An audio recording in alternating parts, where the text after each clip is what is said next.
ನಮಸ್ಕಾರ. ನಾನು ನಿಮ್ಮ ಡಾಕ್ಟರ್ ಲೋಕೇಶ್ ರಾಠೋಡ್, ಅರ್ಥಶಾಸ್ತ್ರ ಪ್ರಾಧ್ಯಾಪಕರು, ಮುಧೋಳ್. ಇವತ್ತೊಂದು ಹೊಸ ಸಂಚಿಕೆ ಬದಲಾಗುವ ಪ್ರಮಾಣಗಳ ನಿಯಮ ಅಥವಾ ವ್ಯತ್ಯಾಸಾತ್ಮಕ ಪ್ರಮಾಣಗಳ ನಿಯಮ ಅನ್ನೋದನ್ನು ನಾವು ತಿಳಿದುಕೊಳ್ಳೋಣ. BA ಪ್ರಥಮ ವರ್ಷದ ಸೂಕ್ಷ್ಮ ಅರ್ಥಶಾಸ್ತ್ರ ವಿಷಯದಲ್ಲಿ. ನನ್ನ ಚಾನಲನ್ನು ಇಲ್ಲಿವರೆಗೂ ಸಬ್ಸ್ಕ್ರೈಬ್ ಮಾಡಿಲ್ಲ ಎಂದಾದಲ್ಲಿ ಡಾಕ್ಟರ್ ಲೋಕೇಶ್ ರಾಠೋಡ್ ಅಮರ್ತ್ಯ ಸೇನ್ ಅಧ್ಯಯನ ವೇದಿಕೆ ಚಾನಲನ್ನು ಸಬ್ಸ್ಕ್ರೈಬ್ ಮಾಡಿ. ಹಾಗಾದರೆ ತಿಳಿದುಕೊಳ್ಳೋಣ. ವ್ಯತ್ಯಾಸಾತ್ಮಕ ಪ್ರಮಾಣಗಳ ನಿಯಮ ಅಥವಾ ಬದಲಾಗುವ ಪ್ರಮಾಣಗಳ ನಿಯಮ, ಲಾ ಆಫ್ ವೇರಿಯಬಲ್ ಪ್ರಪೋರ್ಷನ್ಸ್. ಆರ್ಥಿಕ ಸಿದ್ಧಾಂತದಲ್ಲಿ ವ್ಯತ್ಯಾಸಾತ್ಮಕ ಪ್ರಮಾಣಗಳ ಸಿದ್ಧಾಂತಕ್ಕೆ ಮಹತ್ವದ ಸ್ಥಾನ ಕಲ್ಪಿಸಲಾಗಿದೆ. ಇದು ಇಳಿಮುಖ ಪ್ರತಿಫಲ ನಿಯಮದ ಆಧುನಿಕ ದೃಷ್ಟಿಕೋನವಾಗಿದೆ. ಈ ನಿಯಮ ಇತರೆ ಉತ್ಪಾದನಾಂಗಗಳ ಪ್ರಮಾಣವನ್ನು ಸ್ಥಿರವಾಗಿರಿಸಿಕೊಂಡು ಕೇವಲ ಒಂದು ಉತ್ಪಾದನಾಂಗದ ಪ್ರಮಾಣವನ್ನು ಏರಿಳಿತಗಳಿಗೆ ಒಳಪಡಿಸಿ ಉತ್ಪಾದನಾ ಬಿಂಬಕವನ್ನು ಅಭ್ಯಸಿಸುತ್ತದೆ. ಅಂದರೆ ಇಲ್ಲಿ ಇತರ ಎಲ್ಲ ಉತ್ಪಾದನಾಂಗಗಳು ಸ್ಥಿರವಾಗಿರುತ್ತವೆ, ಕೇವಲ ಒಂದು ಉತ್ಪಾದನಾಂಗದ ಪ್ರಮಾಣದಲ್ಲಿ ವ್ಯತ್ಯಾಸವನ್ನು ಮಾಡಿಕೊಂಡು ಹೋಗುವಂಥ ಒಂದು ನಿಯಮ. ಇತರೆ ಉತ್ಪಾದನಾಂಗಗಳ ಪ್ರಮಾಣ ಸ್ಥಿರವಾಗಿದ್ದಾಗ ಕೇವಲ ಒಂದು ಉತ್ಪಾದನಾಂಗದ ಬಳಕೆಯ ಪ್ರಮಾಣವನ್ನು ಹೆಚ್ಚಿಸುತ್ತಾ ಹೋದಂತೆ ಈ ಬದಲಾಗುವ ಉತ್ಪಾದನಾಂಗದ ಉತ್ಪಾದನೆ ಪ್ರಾರಂಭದಲ್ಲಿ ಉತ್ಪಾದನಾಂಗದ ಪ್ರಮಾಣಕ್ಕಿಂತಲೂ ಅಧಿಕವಿರುತ್ತದೆ, ಅಂದರೆ ಅಂತಿಮವಾಗಿ ಇಳಿಮುಖವಾಗಲು ಪ್ರಾರಂಭವಾಗುತ್ತದೆ ಎನ್ನುವುದನ್ನು ವ್ಯತ್ಯಾಸಾತ್ಮಕ ಪ್ರಮಾಣಗಳ ನಿಯಮವನ್ನು ವಿವಿಧ ಅರ್ಥಶಾಸ್ತ್ರಜ್ಞರು ಈ ಮುಂದಿನಂತೆ ವ್ಯಾಖ್ಯಾನಿಸಿದ್ದಾರೆ. ಪ್ರೊಫೆಸರ್ ಬೆನ್ ಹ್ಯಾಮ್ ಅವರ ಪ್ರಕಾರ, ಉತ್ಪಾದನಾಂಗಗಳ ಸಂಯೋಜನೆಯಲ್ಲಿ ಯಾವುದೇ ಒಂದು ಉತ್ಪಾದನಾಂಗದ ಪ್ರಮಾಣವನ್ನು ಹೆಚ್ಚಿಸಿದಾಗ ಒಂದು ಹಂತದ ನಂತರ ಆ ಉತ್ಪಾದನಾಂಗದ ಸೀಮಾಂತ ಉತ್ಪನ್ನ ಮೊದಲು ಮತ್ತು ನಂತರ ಸರಾಸರಿ ಉತ್ಪನ್ನ ಇಳಿಮುಖವಾಗುತ್ತದೆ ಎನ್ನುವುದನ್ನು ಇಲ್ಲಿ ನಾವು ತಿಳಿಯಬೇಕಾಗ್ತದೆ. ಅಂದರೆ ಸರಕುಗಳನ್ನು ಉತ್ಪಾದನೆ ಮಾಡುವಂಥ ಸಂದರ್ಭದಲ್ಲಿ ಪ್ರಮುಖವಾಗಿ ಉತ್ಪಾದನಾಂಗಗಳನ್ನು ಬಳಸುವುದು ಮುಖ್ಯವಾಗಿರುತ್ತದೆ. ಹಲವಾರು ರೀತಿಯ ಉತ್ಪಾದನಾಂಗಗಳಾಗಿ ಇದ್ದಾವೆ. ಅದು ಭೂಮಿ ಆಗಿರ್ಬೋದು, ಶ್ರಮ ಆಗಿರ್ಬೋದು, ಬಂಡವಾಳ ಆಗಿರ್ಬೋದು, ಸಂಘಟನೆ ಆಗಿರ್ಬೋದು.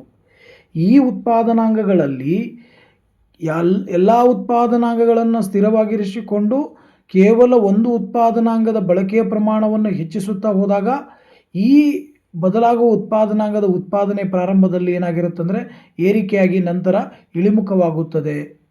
ಅದೇ ರೀತಿ ಇನ್ನೊಬ್ಬ ವ್ಯಾಖ್ಯಾನಕಾರ ಪ್ರೊಫೆಸರ್ PA ಸ್ಯಾಮುಲ್ಸನ್ ಅವರ ಅಭಿಪ್ರಾಯದಲ್ಲಿ, ಒಂದು ನಿರ್ದಿಷ್ಟ ತಂತ್ರಜ್ಞಾನದಲ್ಲಿ ಸ್ಥಿರ ಉತ್ಪಾದನಾಂಗಗಳಿಗೆ ಹೋಲಿಸಿದಂತೆ ಒಂದು ಉತ್ಪಾದನಾಂಗದ ಪ್ರಮಾಣವನ್ನು ಹೆಚ್ಚಿಸಿದಾಗ ಉತ್ಪನ್ನ ಹೆಚ್ಚುತ್ತದೆ, ಆದರೆ ಒಂದು ಹಂತದ ನಂತರ ಹೆಚ್ಚುವರಿ ಉತ್ಪಾದನಾಂಗವನ್ನು ತೊಡಗಿಸಿದಂತೆ ಅದರಿಂದ ಲಭ್ಯವಾಗುವ ಹೆಚ್ಚುವರಿ ಉತ್ಪನ್ನ ಕಡಿಮೆಯಾಗುತ್ತಾ ಹೋಗುತ್ತದೆ ಎನ್ನುವುದನ್ನು ಇಲ್ಲಿ ನಾವು ತಿಳಿಯಬೇಕಾಗ್ತದೆ.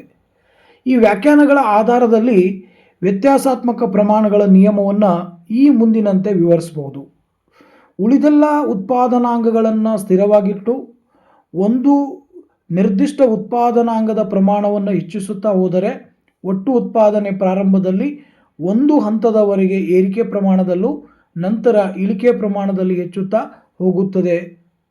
ಈ ನಿಯಮ ಕೇವಲ ಒಂದು ಉತ್ಪಾದನಾಂಗದಲ್ಲಾಗುವ ಬದಲಾವಣೆಗಳನ್ನು ಅಭ್ಯಸಿಸುತ್ತದೆ. ಕೇವಲ ಒಂದು ಉತ್ಪಾದನಾಂಗವನ್ನು ಹೆಚ್ಚಿಸುತ್ತಾ ಹೋಗಿ ಇತರೆ ಎಲ್ಲ ಉತ್ಪಾದನಾಂಗಗಳನ್ನು ಸ್ಥಿರವಾಗಿಟ್ಟಾಗ ಉತ್ಪಾದನೆ ಒಂದು ಹಂತದವರೆಗೆ ಏರುತ್ತಾ ಹೋಗುತ್ತದೆ, ಆದರೆ ಅಂತಿಮವಾಗಿ ಸೀಮಾಂತ ಉತ್ಪನ್ನ ಮತ್ತು ಸರಾಸರಿ ಉತ್ಪನ್ನ ಎರಡೂ ಕಡಿಮೆಗೊಳ್ಳುತ್ತವೆ ಎನ್ನುವುದನ್ನು ಇಲ್ಲಿ ನಾವು ಗಮನಿಸಬೇಕಾಗತ್ತೆ. ವ್ಯತ್ಯಾಸಾತ್ಮಕ ಪ್ರಮಾಣಗಳ ನಿಯಮ ಅಂತಕ್ಕಂಥದ್ದು ಬಹಳಷ್ಟು ಪ್ರಾಮುಖ್ಯತೆ ಪಡೆದುಕೊಂಡಿರ್ತಕ್ಕಂಥ ಒಂದು ನಿಯಮವಾಗಿದೆ. ಈ ವ್ಯತ್ಯಾಸಾತ್ಮಕ ಪ್ರಮಾಣಗಳ ನಿಯಮದ ಕಲ್ಪನೆಗಳನ್ನು ನೋಡಿಕೊಳ್ಳೋಣ. ಕಲ್ಪನೆ ಏನು ಹೇಳ್ತದೆ? ಕೇವಲ ಒಂದು ಉತ್ಪಾದನಾಂಗವನ್ನು ಏರಿಳಿತಗೊಳಿಸಲಾಗುತ್ತೆ, ಇತರೆ ಉತ್ಪಾದನಾಂಗಗಳು ಸ್ಥಿರವಾಗಿರುತ್ತವೆ ಎನ್ನುವುದನ್ನು ನಾವಿಲ್ಲಿ ಸ್ಪಷ್ಟವಾಗಿ ತಿಳಿಯಬೇಕಾಗ್ತದೆ. ಅಂದರೆ ಕೇವಲ ಒಂದೇ ಉತ್ಪಾದನಾಂಗವನ್ನು ನಾವು ಏರಿಳಿತಗೊಳಿಸಿ ಉಳಿದೆಲ್ಲ ಉತ್ಪಾದನಾಂಗಗಳನ್ನು ನಾವೇನು ಮಾಡಬೇಕಾಗತ್ತಂದರೆ ಸ್ಥಿರವಾಗಿಡಬೇಕಾಗತ್ತೆ. ಇದು ವ್ಯತ್ಯಾಸಾತ್ಮಕ ಪ್ರಮಾಣಗಳ ನಿಯಮದ ಒಂದು ಪ್ರಮುಖವಾದ ಕಲ್ಪನೆಯಾಗಿದೆ. ಅದೇ ರೀತಿ ಎರಡನೇ ಕಲ್ಪನೆಯನ್ನು ನೋಡೋದಾದರೆ, ಉದ್ಯಮದ ಗಾತ್ರ, ಸ್ಥಾವರದ ಗಾತ್ರ ಮತ್ತು ದಕ್ಷತೆಗಳು ಸ್ಥಿರವಾಗಿರುತ್ತವೆ ಎನ್ನುವುದನ್ನು ಇದು ಇಲ್ಲಿ ವ್ಯಕ್ತಪಡಿಸುತ್ತೆ.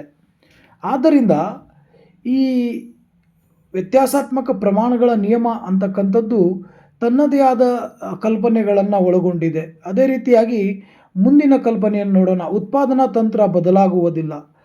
ಬದಲಾಗುತ್ತಿರುವ ಉತ್ಪಾದನಾಂಗದ ವಿವಿಧ ಘಟಕಗಳು ಒಂದೇ ರೀತಿಯಾಗಿರುತ್ತವೆ, ಒಂದೇ ದಕ್ಷತೆ ಹೊಂದಿರುತ್ತವೆ ಎನ್ನುವುದನ್ನು ನಾವಿಲ್ಲಿ ಗಮನಿಸಬೇಕಾಗತ್ತೆ.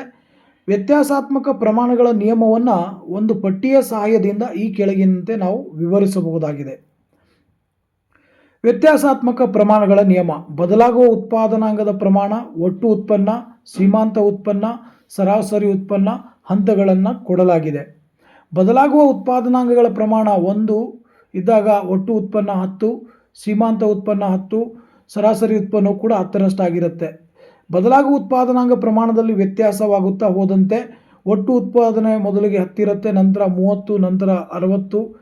ಸೀಮಾಂತ ಉತ್ಪನ್ನ 10, 20, 30 ಹೀಗೆ ಬದಲಾಗುತ್ತಾ ಹೋಗುತ್ತದೆ. ಸರಾಸರಿ ಉತ್ಪನ್ನವು ಕೂಡ ಬದಲಾಗುತ್ತಾ ಹೋಗಿ ಏರಿಕೆ ಆಗುತ್ತಾ ಹೋಗುತ್ತದೆ. 3 ಏರಿಕೆ ಆಗುತ್ತೆ. ಪ್ರಥಮ ಹಂತ ಏರಿಕೆ ಪ್ರತಿಫಲ ಅಂತ ಹೇಳಿ ನಾವು ಇಲ್ಲಿ ಹೇಳ್ತೇವೆ.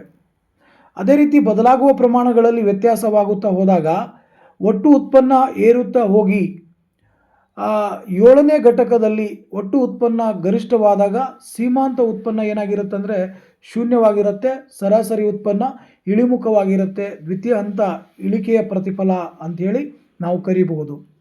ಅದೇ ರೀತಿ 7ನೇ ಬದಲಾಗುವ ಉತ್ಪಾದನಾಂಗಗಳ ಪ್ರಮಾಣ 7ರಿಂದ 8ಕ್ಕೆ ಬದಲಾವಣೆಯಾದಾಗ ಒಟ್ಟು ಉತ್ಪನ್ನ ಕಡಿಮೆ ಆಗ್ತದೆ. ಅಂದರೆ 96ರಿಂದ 88ಕ್ಕೆ ಕಡಿಮೆ ಆಗ್ತದೆ. ಆಗ ಸೀಮಾಂತ ಉತ್ಪನ್ನ ಋಣಾತ್ಮಕವಾಗುತ್ತೆ, -8. ಸೊ ಸರಾಸರಿ ಉತ್ಪನ್ನವು ಕೂಡ ಕಡಿಮೆ ಆಗ್ತದೆ. ತೃತೀಯ ಹಂತ ಋಣಾತ್ಮಕ ಪ್ರತಿಫಲ ಅಂಥೇಳಿ ನಾವು ಕರೀಬಹುದು. ಹಾಗಾಗಿ ಪಟ್ಟಿಯಲ್ಲಿ ವ್ಯಕ್ತವಾದಂತೆ ಪ್ರಥಮ ಹಂತ ಒಟ್ಟು ಉತ್ಪನ್ನ ಏರಿಕೆಯ ದರದಲ್ಲಿ ಹೆಚ್ಚುತ್ತದೆ, ಸೀಮಾಂತ ಉತ್ಪನ್ನ ಸರಾಸರಿ ಉತ್ಪನ್ನಗಳು ಹೆಚ್ಚುತ್ತವೆ. ಆದ್ದರಿಂದ ಇದನ್ನು ಏರಿಕೆ ಪ್ರತಿಫಲ ಎಂದು ಹೇಳ್ತೇವೆ. ದ್ವಿತೀಯ ಹಂತದಲ್ಲಿ ಒಟ್ಟು ಉತ್ಪನ್ನ ಇಳಿಕೆಯ ದರದಲ್ಲಿ ಏರುತ್ತದೆ ಹಾಗೂ ಸೀಮಾಂತ ಮತ್ತು ಸರಾಸರಿ ಉತ್ಪನ್ನಗಳು ಎರಡೂ ಇಳಿಮುಖವಾಗುತ್ತವೆ. ಆದ್ದರಿಂದ ಇದು ಇಳಿಮುಖ ಪ್ರತಿಫಲ ಹಂತವಾಗಿರುತ್ತದೆ. ಸೀಮಾಂತ ಉತ್ಪನ್ನ ಶೂನ್ಯವಾಗಿದ್ದಾಗ ಒಟ್ಟು ಉತ್ಪನ್ನ ಗರಿಷ್ಠವಾಗಿದೆ. ಸೀಮಾಂತ ಉತ್ಪನ್ನ ಋಣಾತ್ಮಕವಾಗಿದ್ದಾಗ ಒಟ್ಟು ಉತ್ಪನ್ನ ಇಳಿಮುಖವಾಗಲು ಪ್ರಾರಂಭವಾಗುತ್ತದೆ ಎನ್ನುವುದನ್ನು ಈ ಒಂದು ಕೋಷ್ಟಕದಲ್ಲಿ ನಾವು ಕಾಣಬಹುದು.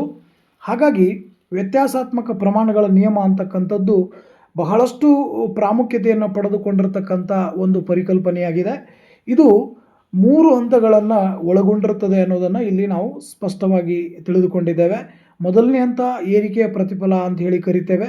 ಅಲ್ಲಿ ಒಟ್ಟು ಉತ್ಪನ್ನ, ಸೀಮಾಂತ ಉತ್ಪನ್ನ, ಸರಾಸರಿ ಉತ್ಪನ್ನ 3 ಉತ್ಪನ್ನಗಳು ಏರಿಕೆ ಪ್ರತಿಫಲವನ್ನು ಕಂಡುಕೊಂಡ್ರೆ, ದ್ವಿತೀಯ ಹಂತದಲ್ಲಿ ಒಟ್ಟು ಉತ್ಪನ್ನ, ಸೀಮಾಂತ ಉತ್ಪನ್ನ, ಸರಾಸರಿ ಉತ್ಪನ್ನ 3ಕ್ಕೂ ನೋಡಿದಾಗ ಒಟ್ಟು ಉತ್ಪನ್ನ ಗರಿಷ್ಠವಾದಾಗ ಸೀಮಾಂತ ಉತ್ಪನ್ನ ಶೂನ್ಯವಾಗಿರುತ್ತದೆ, ಸರಾಸರಿ ಉತ್ಪನ್ನ ಕಡಿಮೆ ಆಗಿರುತ್ತದೆ ಅನ್ನೋದನ್ನು ನಾವು ಗಮನಿಸಬಹುದು.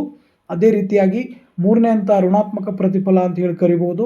ಅಲ್ಲಿ ಋಣಾತ್ಮಕವಾಗಿರುತ್ತೆ. ಒಟ್ಟು ಉತ್ಪನ್ನ ಕಡಿಮೆ ಇದ್ದಾಗ ಸೀಮಾಂತ ಉತ್ಪನ್ನ ಋಣಾತ್ಮಕವಾಗಿರುತ್ತೆ.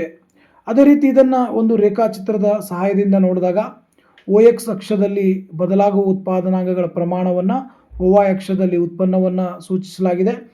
ಈ ಚಿತ್ರದಲ್ಲಿ ವ್ಯಕ್ತವಾದಂತೆ MP ಅಂತಕ್ಕಂಥದ್ದು ಸೀಮಾಂತ ಉತ್ಪನ್ನ, AP ಅಂತಕ್ಕಂಥದ್ದು ಸರಾಸರಿ ಉತ್ಪನ್ನ, TP ಅಂತಕ್ಕಂಥದ್ದು ಒಟ್ಟು ಉತ್ಪನ್ನ. ನೋಡಿ, ಈ ಚಿತ್ರದಲ್ಲಿ ವ್ಯಕ್ತವಾದಂತೆ TP ಒಟ್ಟು ಉತ್ಪನ್ನ ರೇಖೆಯಾಗಿದೆ. ಅದು ಒಂದು ಹಂತದವರೆಗೆ ಏರುತ್ತಾ ಹೋಗಿ ನಂತರ ಇಳಿಮುಖವಾಗುವುದನ್ನು ನಾವು ಕಾಣಬಹುದಾಗಿದೆ.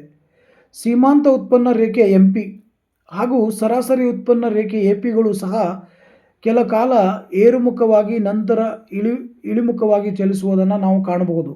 ಇಲ್ಲಿ ಸೀಮಾಂತ ಉತ್ಪನ್ನ ರೇಖೆ MP ಸರಾಸರಿ ಉತ್ಪನ್ನ ರೇಖೆ APಗಿಂತಲೂ ಮೊದಲೇ ಇಳಿಮುಖವಾಗಿದೆ. ಸೀಮಾಂತ ಉತ್ಪನ್ನ ರೇಖೆ OX ಅಕ್ಷವನ್ನು ಛೇದಿಸುವ ನೇರದಲ್ಲಿ ಒಟ್ಟು ಉತ್ಪನ್ನ ರೇಖೆ ಗರಿಷ್ಠ ಹಂತದಲ್ಲಿದೆ, ತದನಂತರ ಇಳಿಮುಖವಾಗಿದೆ. ಅದೇ ರೀತಿಯಾಗಿ TP, MP ಮತ್ತು AP ರೇಖೆಗಳು ಏರಿಕೆ ಪ್ರತಿಫಲವನ್ನು, ಇಳಿಕೆಯ ಪ್ರತಿಫಲವನ್ನು ಮತ್ತು ಋಣಾತ್ಮಕ ಪ್ರತಿಫಲ ಹೇಗೆ 3 ಹಂತಗಳಲ್ಲಿ ಚಲಿಸಿವೆ ಅನ್ನುವ ಒಂದು ವಿವರಣೆಯನ್ನು ಇದು ಕೊಡ್ತದೆ. ಹಾಗಾಗಿ ಈ ರೇಖಾಚಿತ್ರವನ್ನು ನೋಡಿದಾಗ ಮೊದಲ ಹಂತ ಏರಿಕೆ ಪ್ರತಿಫಲ ಅಂತೇಳಿ ನಾವು ಕರೀಬಹುದು. ಏರಿಕೆ ಪ್ರತಿಫಲದಲ್ಲಿ 3 ಸರಾಸರಿ ಉತ್ಪನ್ನವಾಗಿರ್ಬೋದು, ಸೀಮಾಂತ ಉತ್ಪನ್ನವಾಗಿರ್ಬೋದು, ಒಟ್ಟು ಉತ್ಪನ್ನವಾಗಿರ್ಬೋದು, ಅವು 3 ಏರಿಕೆ ಆಗುತ್ತಾ ಹೋಗಿ ನಂತರ ಎರಡನೇ ಹಂತದಲ್ಲಿ ಅವು ಇಳಿಮುಖವಾಗ್ತವೆ. ಸ್ವಲ್ಪ ಇಳಿಮುಖವಾಗಿ 3ನೇ ಹಂತದಲ್ಲಿ ಅವು 3 ಋಣಾತ್ಮಕವಾಗಲಿಕ್ಕೆ ಪ್ರಾರಂಭವಾಗುತ್ತವೆ ಅನ್ನೋದನ್ನು ಇಲ್ಲಿ ನಾವು ಗಮನಿಸಬೇಕಾಗ್ತದೆ. ಹಾಗಾಗಿ ವ್ಯತ್ಯಾಸಾತ್ಮಕ ಪ್ರಮಾಣಗಳ ನಿಯಮ ಅಂತಕ್ಕಂಥದ್ದು ಒಂದು ಉತ್ಪಾದನಾಂಗದ ಪ್ರಮಾಣದಲ್ಲಿ ಬದಲಾವಣೆ ಮಾಡಿಕೊಂಡು ಉಳಿದೆಲ್ಲ ಉತ್ಪಾದನಾಂಗಗಳನ್ನು ಸ್ಥಿರವಾಗಿ ಇಟ್ಟುಕೊಂಡಾಗ ಅದರಲ್ಲಿ ಉಂಟಾಗುವಂಥ ವ್ಯತ್ಯಾಸಗಳನ್ನು ಈ ವ್ಯತ್ಯಾಸಾತ್ಮಕ ಪ್ರಮಾಣಗಳ ನಿಯಮ ಅಂತಕ್ಕಂಥದ್ದು ಇಲ್ಲಿ ನಮಗೆ ತಿಳಿಸ್ಕೊಡ್ತದೆ. ಹಾಗಾಗಿ ಈ ವ್ಯತ್ಯಾಸಾತ್ಮಕ ಪ್ರಮಾಣಗಳ ನಿಯಮ ಅಥವಾ ಬದಲಾಗುವ ಪ್ರಮಾಣಗಳ ನಿಯಮ ಅಂತಕ್ಕಂಥದ್ದು ಮುಂಬರುವ ಪರೀಕ್ಷೆಗಳಲ್ಲಿ ಕೇಳಬಹುದಾದಂತಹ ಒಂದು ಪ್ರಮುಖ ಪ್ರಶ್ನೆಯಾಗಿದೆ. ಈ ಒಂದು ಪ್ರಶ್ನೆಯನ್ನು 15 ಅಂಕದ ಪ್ರಶ್ನೆಗಳಲ್ಲಿ ಇದನ್ನು ಕೇಳಬಹುದು. ಹಾಗಾಗಿ ಎಲ್ಲ ವಿದ್ಯಾರ್ಥಿಗಳು ಇದನ್ನು ಸರಿಯಾದ ರೀತಿಯಲ್ಲಿ ಅಧ್ಯಯನವನ್ನು ಮಾಡಿಕೊಂಡು ಆ ಪರೀಕ್ಷೆಗೆ ತಯಾರಿ ಆಗಿ ಅಂತ ನಾನು ಈ ಮೂಲಕ ಹೇಳ್ತಾ ಇದ್ದೇನೆ. ಹಾಗಾಗಿ ನನ್ನ ಚಾನಲ್ ಇಷ್ಟವಾಗಿದ್ದರೆ ಸಬ್ಸ್ಕ್ರೈಬ್ ಮಾಡಿ, ಶೇರ್ ಮಾಡಿ. ಸೊ ನಾನು ಇನ್ನೂ ಮುಂದಿನ ದಿನಮಾನಗಳಲ್ಲಿ ಹೀಗೆ ವಿವಿಧ ವಿಷಯಗಳ ಚರ್ಚೆಯನ್ನು ಈ ಯೂಟ್ಯೂಬ್ ಚಾನಲ್ ಮೂಲಕ ಮಾಡ್ತಾ ಇದ್ದೇನೆ. ಧನ್ಯವಾದ.